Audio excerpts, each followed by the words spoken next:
Hawak na ng Philippine National Police si Kingdom of Jesus Christ leader Apollo Quiboloy at 4 pang co-accused nito. Ito'y matapos na sumuko sa mga otoridad kahapon ng hapon.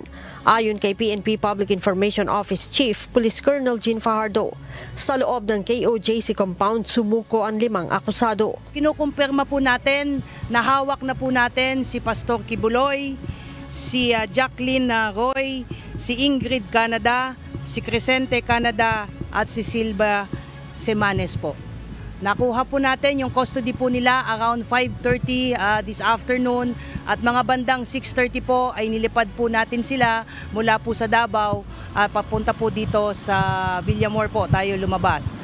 Lumapag po sila ang C-130. Bago ang pagsuko ng 5, sinabi ni Colonel Fajardo na binigyan ng PNP ng 24 oras na ultimatum si Quiboloy para sumuko.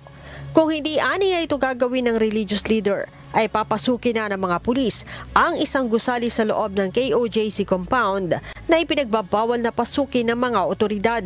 Nangyari po itong pangyayari po na ito dahil kanina pong mga bandang 1:30 po ng hapon ay nagkaroon po ng negosasyon para po sa pamapayapa po nilang pagsuko dahil binigyan po natin sila ng ultimatum. Nang within 24 hours po ay kailangan po nilang sumuko at nagkaroon po ng negotiation. So ito po ay joint efforts po ng PNP and AFP. Sinabi ni Colonel Fajardo, isinailalim ang mga akusado sa booking procedure, ganun din sa medical at physical examination.